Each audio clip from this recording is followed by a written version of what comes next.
各位網友，大家好，歡迎嚟到另一集嘅忠言順耳啦。咁呢一集咧，我哋會講講呢個 YouTuber 嘅謬誤嘅下集。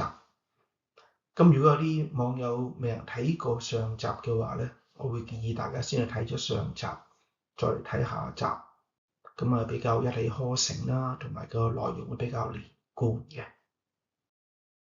咁啊上集同大家講咗兩點啦，關於呢啲謬誤嘅來源。主要係一個係知識嘅盲點啦，即係話個 YouTuber 講緊一啲嘢，其實佢自己未必有第一手資料嘅，或者未必對嗰個題目有好深刻嘅認識。咁第二點講到個謬誤嘅來源係咩咧？就係時間上嘅差誤啦。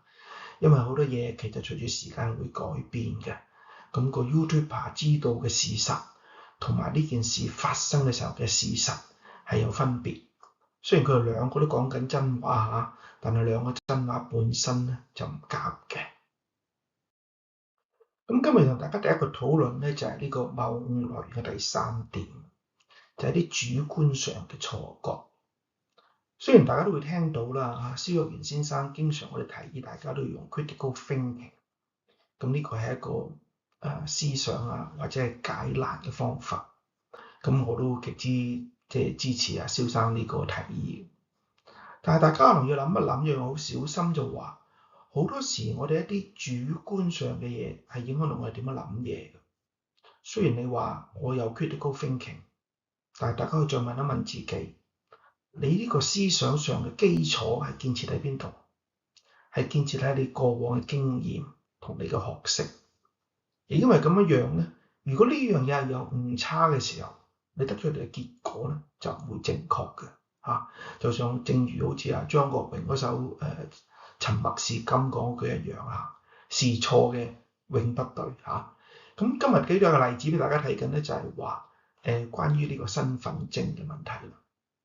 咁大家知道啦，呢度美國嘅新總統特朗普上台之後就話要將所有嘅非法移民趕走晒。咁蕭生就講咗一句，喂，咁要喺街度查身份證啦，喺美國咁。呢個好明顯大家知道蕭生過往嘅經歷佢喺港大畢業讀咗一陣碩士，跟住就quit 咗個碩士嗰個課程啦。呢個我覺得蕭生做得相當明智嘅，尤其是喺嗰個年代喺港大讀碩士真係浪費大家時間。咁跟住蕭生一路都喺香港做嘢佢今次去台灣，我諗係佢呢新人第一次移民國外。所以佢對美國嘅情況根本完全唔了解。美國人基本上係冇身份證嘅，咁點解佢會咁諗咧？呢個就係話源於佢本身個經驗同埋學識。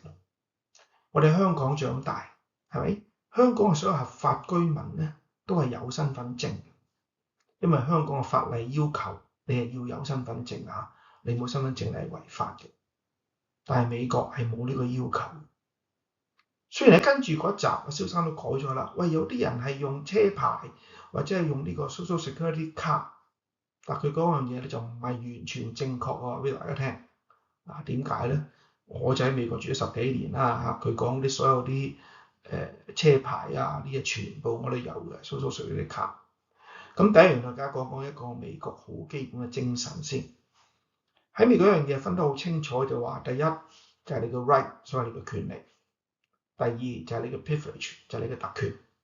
大家要小心一樣嘢分清楚你嘅權利係與生俱來嘅，即係你出世就應該有㗎啦。好似喺美國嚟講，你受教育係一個權利。但係相反地，譬如你揸車係個特權。點解唔係人都有權揸架車上街嘅。咁你要證明點樣你先有呢個特權咧？就係話你有一個駕駛執照。咁好多年前嘅時候，當信用卡唔好流行嘅時候咧，好多美國人買嘢都中意寫支票俾人。咁所以當你寫支票嘅時候咧，無論你話超級市場啦，或者你去整車啦咁嗰個owner 就會問你阿生有冇一個佢哋叫嘅所謂 photo ID 啦，就係冇一個有相嘅身份證明。咁以前咧，通常美國人就會攞個車牌出嚟因為你知啦，美國揸唔到車幣咁滯。所以車牌真係人都有但係法律上冇要求你要有車牌嘅咁所以好多人就有個車牌，就有個 photo ID。咁喺911事件之前咧，美國甚至連出入境都係好鬆動嘅。你拎個車牌去加拿大、去墨西哥得㗎。其實我自己第一次去墨西哥就係咁樣去㗎啦。咁其實我自己都唔知啊，因為嗰次啱啱去 El Paso 開會。大家知道 El Paso 啱啱喺德州同埋墨西哥嘅邊境度。我去嘅時候都唔知嘅。咁去到啦，開緊會。原來嗰晚咧，佢哋嗰個晚餐咧就要過去墨西哥食。點解咧？過去睇嗰啲 rodeo show 啊，即係話嗰啲啲人騎馬表演嗰啲咧，嗰邊係平好多嘅。咁所以佢哋去咯，咁我亦都懵成成一日去。咁其實當時咧，我係揸緊工作簽證嚇。咁於是過咗去之後，原來攞個車牌就過到境啦。咁翻嚟嘅時候咧，海關淨係問一句：有冇人有帶酒啊？因為帶咗酒要交稅，咁拎個車牌又翻嚟㗎啦嚇。咁911之後就都係好嚴啦，就所以我哋要通知所有。上次我哋美國通報工程師學會喺加拿大開年會嘅時候，因為我哋喺應該係 Montreal 啦，即係蒙特利爾，我哋通知就所有會員，喂，大家記得啊，話去加拿大要帶護照㗎。仲有一樣嘢咧，其實美國人咧好多係冇護照，因為美國本身自己好大，咁好多人咧自己去玩啊，就咁揸車就嚟去啊，同香港都好唔同。因為香港係啲人放假就會去日本啊、去台灣啊，近嘅，去遠嘅去歐洲啊、去美國，所以香港人有護照嗰個比例相當高，但係美國人有護照嘅比例相當低嚇。好啦，翻轉頭啦，咁以前嘅車牌咧，亦都係一個身份證明文件，但係前幾年開始已經唔係啦。點解咧？就因為車牌佢俾咗你啦嘛，以前美國車牌俾你4年，通常我哋續期好簡單嘅啫。你攞咗車牌之後，就係你跟住數第4個生日，你個車牌就到期，你就去換啦。咁於是乎後尾發現，咦，呢個身份證明有啲問題喎。所以其實而家新咧就有2種車牌嘅，一種車牌係純粹證明你有呢個揸車嘅特權，另一種車牌咧就可以作為身份證明文件。咁可以作為身份證明文件嗰種車牌咧，就查得嚴好多嘅，甚至係查埋你係咪美國有冇綠卡啊，有冇身份證啊，諸如此類嘅嘢。又或者你真係需要嘅話，可以俾到你喺美國能夠合法居留嘅時間就完㗎啦。譬如你係一個遊客，你一段好短時間去到嗰日，你嗰個車牌就會到期㗎啦啊。咁所以呢個就係一個好大嘅改變。咁跟住一樣嘢啦，小生講到嗰個所謂social security卡。其實咧，美國華人俗稱呢張卡叫工卡啦。點解咧？因為冇呢張卡就翻唔到工。因為呢張卡咧，主要係美國政府用嚟追你交稅啦，同埋咧將來退休時候可以收到嘅退休金啊、退休之後嘅醫療福利啊諸如此類嘅嘢。咁但係呢張卡咧係冇相㗎，所以呢張卡係唔可以做 photo ID。咁有啲朋友會問：喂，譬如我喺美國，我又年紀大啦，我唔想揸車啦，我又冇車牌啦，咁啊點咧？咁你就真係可以攞張身份證啦，佢哋叫。咁但係咧，美國攞身份證咧，亦都唔係法例要求。咁有啲朋友佢中意咪攞張身份證咯，純粹係變咗係一個 photo ID 啦嚇。所以都要同大家講清楚美國嘅3種嘅文件嚇，就唔係好似好多人講到好簡單，身份證就得啦咁。因為美國其實政府係喺法例上從來冇要求你有身份證嘅。嗱，咁跟咗個可以同大家討論一下咧，就關於對留學生心態嘅了解啦嚇。咁就大家都記得啦，我諗前一段時間咁都有一段時間嚇，喺美國嘅University of North Carolina at Chapel Hill 啊，有個研究生就一個從中國嚟嘅研究生啦，咁就槍殺咗佢嘅指導教授。呢位教授亦都係中國嚟嚇。咁當時蕭生做咗個特輯啦嚇，咁蕭生利用佢嘅 critical thinking 就分析咗呢個學生個心態。咁佢分析到有3點啦，一就係個學生本身嘅心理壓力啦，二呢啲人係無處申訴啦，三就係呢個學生缺乏輔導啦嚇。基本上對阿蕭生呢幾點我係贊同，但我會覺得蕭生個分析咧，如果真正從一個留學生嘅角度去睇咧，係有啲流於表面嘅。咁大家都知啦，嗱，我出身就係留學生嚟。港大畢業之後做咗2年嘢，我就去咗美國留學。咁我係留學生嚇，後尾亦都喺美國成為一個大學教書人啦，所以亦都做過學生嘅指導教授。所以呢個其實我本身係有可以咁講啦，有第一身嘅資料嚇。其實事情唔係淨係真係咁簡單。留學生嗰種孤獨感唔係好多人可以留意，因為如果你喺香港嘅話，你平時有朋友可以放假啲朋友出去玩，但係學生你一個人嚇，住宿舍嘅時候，你好明顯就會見到，每日喺度派信時間，啲留學生就企住喺個信箱度等，希望等到一啲家人嘅來信啦，或者爸爸媽媽屋企人嘅來信啦嚇。你可以諗到大家嗰個心理上嗰種壓力係幾大啊！如果發覺啲同學攞咗信好開心咁走啦，而你個信箱仲係空嘅時候，呢種心理壓力其實唔細。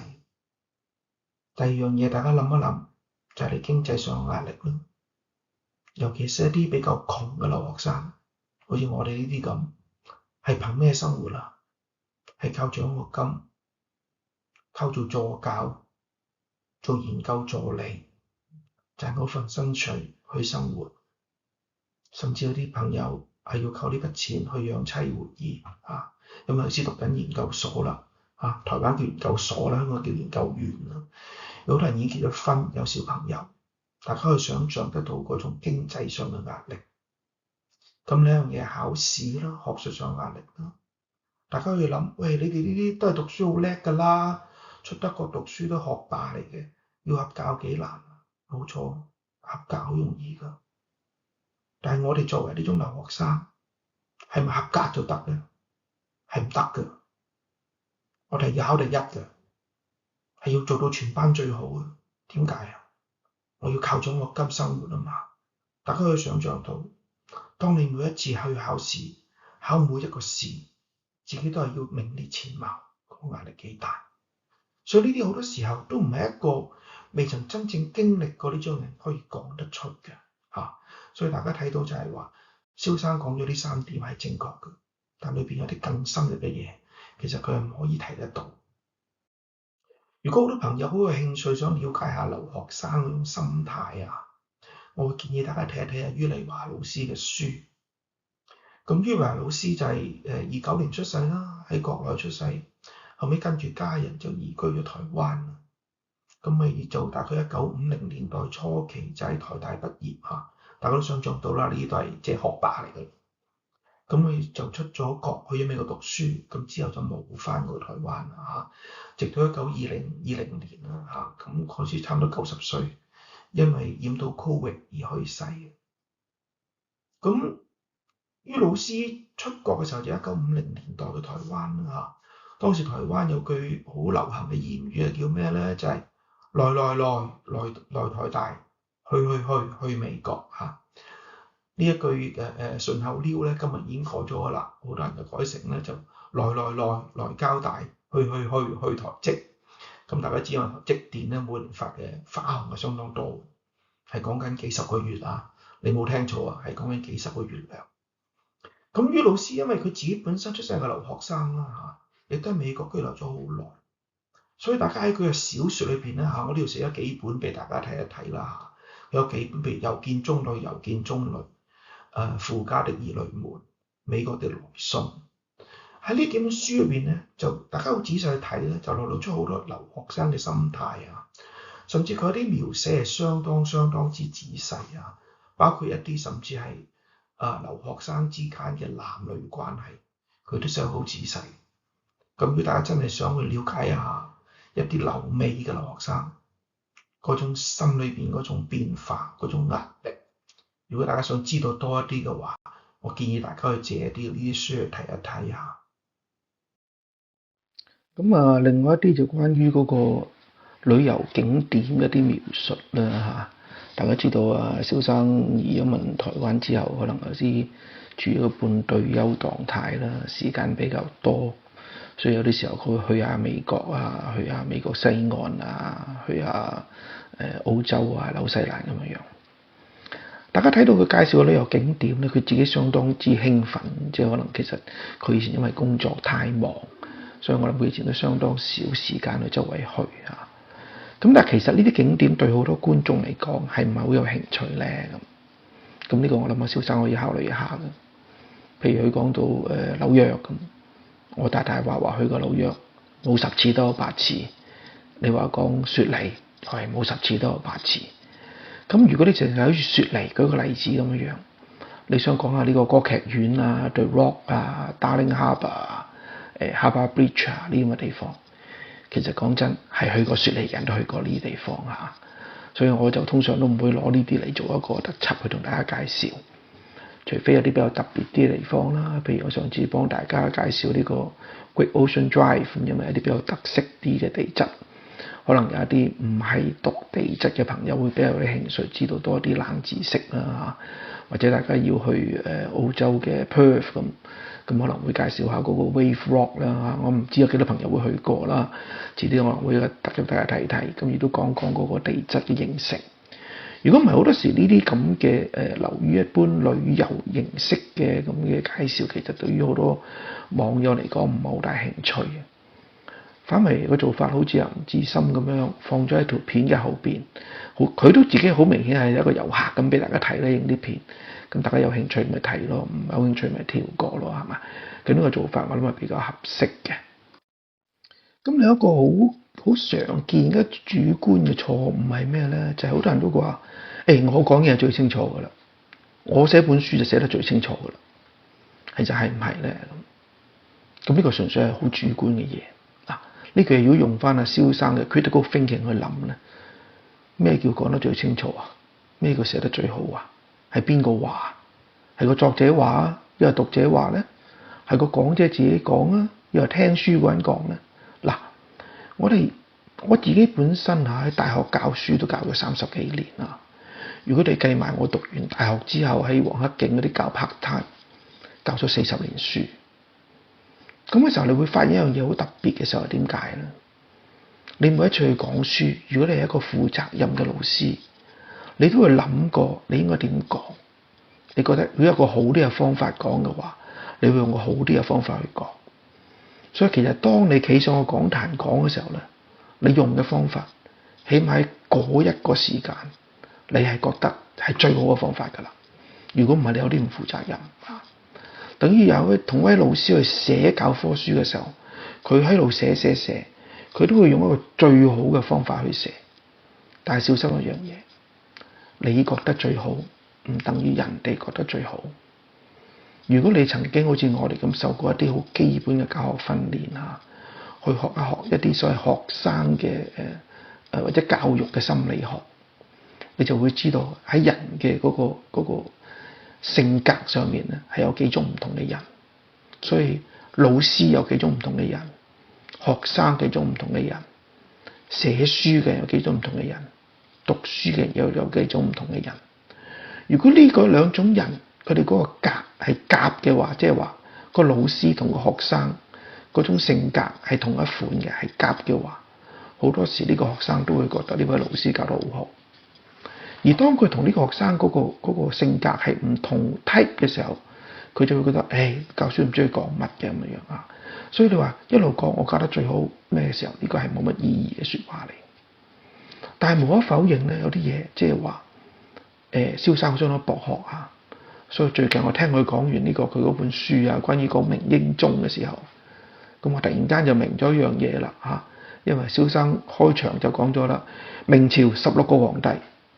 如果大家去過北京就知道，北京13陵嘅啫喎，咁仲有3個皇帝去咗邊咧咁啊？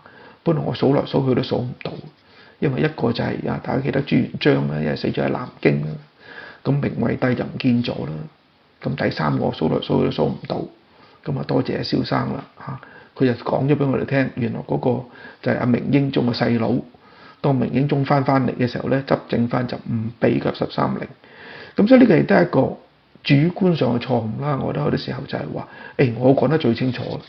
咁其實每一個人都會盡力去講好自己要講嘅嘢，但係咪真係最清楚咧？呢個我哋應該留待嗰啲聽嘅人，或者如果我寫本書，我覺得寫得最好，應該留翻啲讀者自己去判斷啦。而另一種嘅謬誤咧，就係啲好錯誤嘅引導啦。咁呢種錯誤嘅引導係有意定無意咧？就留翻大家自己去做你嘅你嘅判斷嚇。一個好簡單嘅例子啦嚇，就係關於即係劉細良。咁佢移咗民溫哥華，好短時間之後就講咗一句：喺加拿大就冇種族歧視啦。咁我第一個反應就話：你移民好短時間啫喎，你呢句説話嗰個 basis 係邊度嚟啊？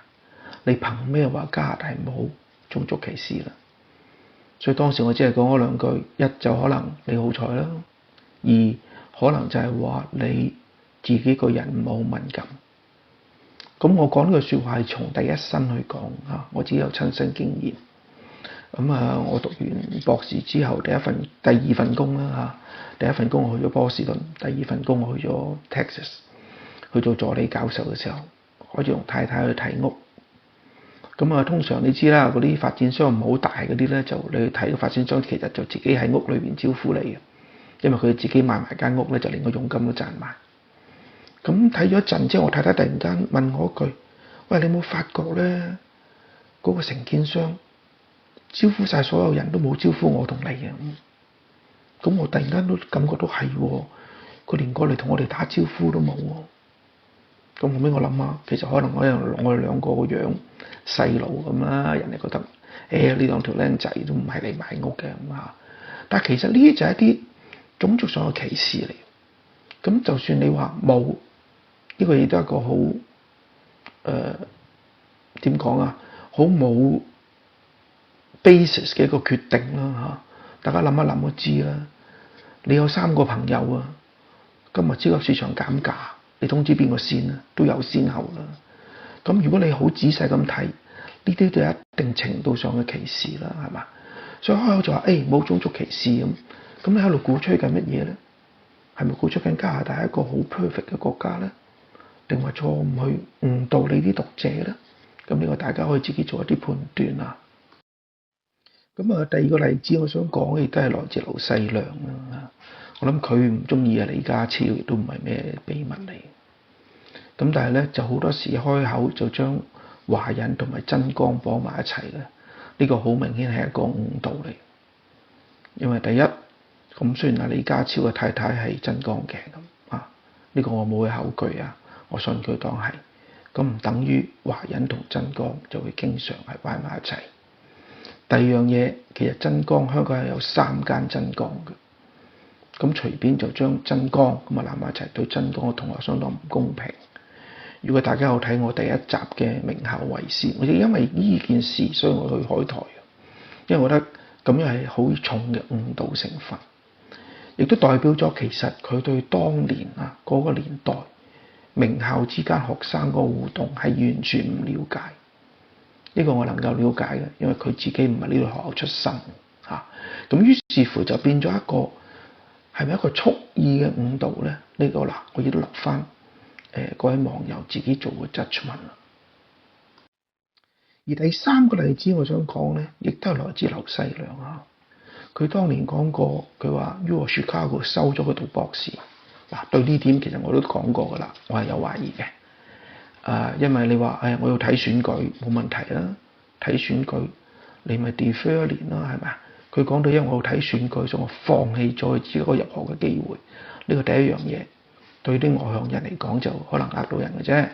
對於我哋呢啲學校打滾咗咁多年嘅人應該知道啦，唔好話打滾咗咁多年啦。當年我剛剛大學畢業嘅時候，我申請咗中文大學嘅 MBA， 佢收咗我。但我又想試下做顧問工程師會點樣？我都識得入張紙去申請 defer 一年啦，交10蚊啫嘛，就可以褪1年，出年先入學，唔需要放棄嘅。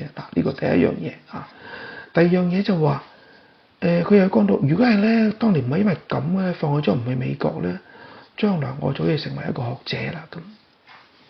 我諗呢個亦都係好誤導，佢完全冇了解到要成為一個學者嗰種困難之處。有冇諗過？而家好多人讀完博士啦，仲係名校嘅博士，跟住做博士後，經過幾長嘅奮鬥，先能夠成為一位教授。最簡單啦，睇翻你中大過往嘅歷史，有幾多位中大畢業嘅同學，事後能夠成為教授嘅咧？係咪？當然出名嘅大家知道啦，有邱誠同教授啦。咁啊，邱成同中大未畢業就去咗 Berkeley， 然後 Berkeley 係跟住陳勝新教授嗰個出身好唔同，之後佢喺美國成為一個好出名嘅學者。咁另一個就係最近大家都熟悉啦阿李正軍教授啦，亦都係 Berkeley 畢業，咁跟住就去咗 UCLA 教書。咁剩低嘅其實好多都唔係喺美國留得低，佢可能畢咗業就返咗香港教書我認識嘅都好幾位中大嘅朋友。咁所以其實喂，係咪你想成為學者，成為一個學者？即係佢個口氣講到，哇！呢個好似我個 fallback position 嚟嘅，人哋一定請我啦。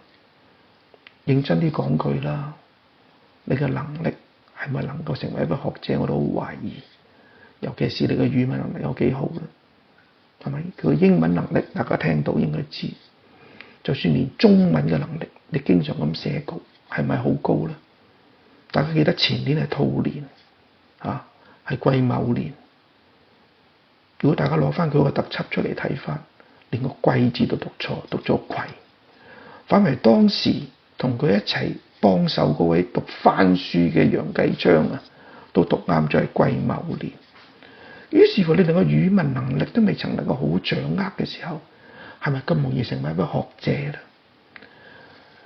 能夠成為學者有一定能力，有呢個能力嘅人，亦都有一定運氣，唔係每一個都好容易成為一位學者，或者可以留為一個大學教書。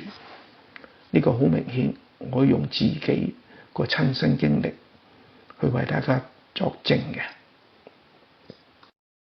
咁關於點樣去認識一啲YouTuber 嘅謬誤啦俾翻少少即係忠告俾啲網友去睇下點樣去將呢啲謬誤去分清楚出嚟咁第一點，大家應該知道好小心去做嘅，就應該諗一諗一個 YouTuber 講嘢嗰啲資料喺邊度嚟。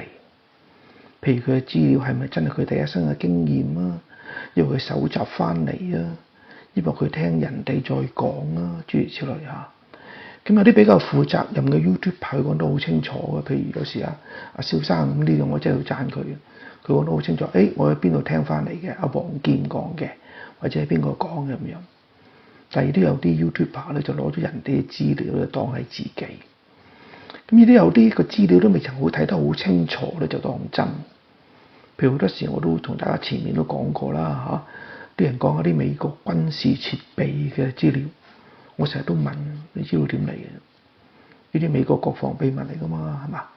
咁另外有啲人會講，台積電嘅設計點點點，喂，台積電有好多處理嘢嘅方法都係佢哋自己嘅秘密嚟嘅。我同大家都講過啦，連我哋受邀請去參觀都管得咁嚴呢度講開樣嘢去提醒大家啦如果大家有機會嚟新竹嘅話咧，可以早啲去登記嘅，因為台積電係一個Innovation Museum，就講佢過往點樣研發一啲新嘅嘢咁，一個幾值得去嘅地方所以咧就相當多人 book 嘅，所以大家要去咧就真係要嚟之前就 book 定，唔係會去唔到嘅。咁第二個就大家應該諗一諗呢個 YouTuber 本身嘅個人經驗啦，即係姑勿論佢用乜嘢 critical thinking 我先同大家都提過，其實好多人一個人嘅思想方法同佢嘅經驗同佢嘅學識係有關係嘅。譬如啱啱都個例子都係啦，講開戰機咁我都會問一句：喂，大哥，有冇見過呢架戰機㗎？咁我都同大家講過啦我係見過，肯定見過第3代嘅戰機嘅。咁另一啲就講到頭先話啲旅遊景點嘅嘢啦啱啱同大家提過，其實我都去過好多地方，咁好多時我都唔係真係去玩，即係公幹。咁但係好多時去開會嘅時候咧，個接待單位咧會做少少嘢嘅，咁可能大家都好辛苦開咗2日會，咁可能佢都留翻第3日嘅上晝或者做半晝大家去一啲旅遊景點去參觀下。咁一個好處係咩咧？因為大家嘅時間都好短，咁而呢啲都係地頭蟲啦佢哋好識揀一啲比較好嘅景點帶大家去啦，同埋佢好多時候將啲景點有啲好特別嘅嘢講到俾你聽就好簡單。大家去過東京嘅 Sky Tower 咁可能大家都入去睇睇，望下下邊啲展覽，知道佢幾高，過往嘅塔喺度幾高，咁啊知道就有。但係當我哋去參觀嘅時候咧，因為嗰次帶我哋去咧，就日本嘅土木工程師學會帶我哋去參觀。咁我哋可能好仔細咁講到咧，佢點樣設計個地基啊，點樣將嗰個塔咧由圓嘅變做方啊嚇。咁大家可能都冇留意喎，原來其實佢上下嗰個cross section 咧其實唔一樣嘅喎。嗱，呢啲就係話我哋有個好處，就我哋呢種參觀，我哋見到嘅嘢，咁我哋嘅經驗去講到一啲特別嘢俾大家聽。咁有一句都好緊要嘅，大家聽完之後應該好仔細去分析下呢個 YouTuber 嘅意見，佢個意見係咪 make sense 嘅咧？或者佢呢個意見背後係咪有其他目的嘅咧？嚇，咁呢個大家都要用一用自己嗰個 judgment 嚇，究竟係咪人哋打緊信息戰，俾啲假嘅消息你咧，定話係點咧？咁呢個大家應該仔細去諗一諗，將你手頭上有嘅證據睇清楚，或者甚至係聽下幾個唔同嘅 YouTuber 講同一件事，咁啊所謂有幾個 source 啦，大家去仔細去比較一下啦。咁仲有機會嘅話咧，就去睇下啲唔同嘅資料來源啦，睇下唔同嘅來源會唔會有唔同嘅結果啦，盡量去揾翻個事實嘅真相啦嚇。仲有大家要小心嘅就話 Wikipedia 講嘅嘢唔一定啱㗎嚇，因為咧係人都係上去改㗎，咁所以大家要好小心啊！如果大家有機會上法庭嘅話，你提出嚟嘅證據千祈唔好用 Wikipedia 嗰度上去。因為即刻就會俾法庭 reject 你嗰樣嘢㗎啦。咁亦都大家可以嘗試用唔同嘅嘢啦，自己去推敲一下啦，睇睇個證據嘅真偽啦嚇。咁最後一點要同大家提嘅話，就應該大家用一用自己嘅 common sense 啦。有啲嘢冇可能發生嘅咧，咁俾大家一個簡單嘅例子去諗下啦嚇。最近大家都講緊 DeepSeek 呢樣嘢嚇，佢講到哇，中國大陸個好特別嘅算法啊，諸如此類，所以好快。咁啊，快過晒你哋用咗好多錢去投資嘅嘢，快過晒你用好快嘅晶片咧，都會做得好過你。咁呢嘢其實有違常理。如果大家用個簡單啲嘅方法諗下知啊，即係我年紀比較大啦，都同相對於好多年輕網友嚟講，咁但係我後生所以睇賽車。咁大家當年大家記得啦嚇，一啲好出名嘅賽車手，譬如 James Stewart 啊、Niki Lauda 啊咁。譬如你喺澳門賽車就潘炳烈啦、李漢華啦、紀能啊呢啲嚇，舉個好簡單嘅例子俾大家聽，大家就完全會明白㗎啦。咁我同李漢華先生係比較熟㗎，因為佢係我扶輪獎學金嘅我嘅 counselor。咁我出國之前，佢幫咗我好多準備出國。咁大家講緊啦嚇，譬如講緊當個例子潘炳烈先生咁啊。咁譬如諗下啦，如果你叫潘炳烈Albert 潘，你俾架蘭桂東德車啊、南斯拉夫車俾佢揸，咁我啦 Albert Young 我手車梗係唔夠佢好啦嚇。咁你話我俾架林寶堅尼你兩個上去地通拿賽車場鬥一鬥啦，我都肯定話俾大家聽啦，我贏緊佢啦，係咪？佢手車幾高都冇用啊，點解？你兩架車嘅性能相差太遠啦。你仲話要鬥地通拿，唔係鬥澳門，連嗰啲發節彎都冇嘅，純粹嘅車鬥馬力鬥快嘅，佢點贏你咧？嗱，呢個就係一個好簡單嘅，大家用個 common sense 會解決到個問題噶啦。如果大家有咩意見嘅，歡迎留言俾我哋啦。如果大家喜歡呢一集嘅，俾個 like 我啦。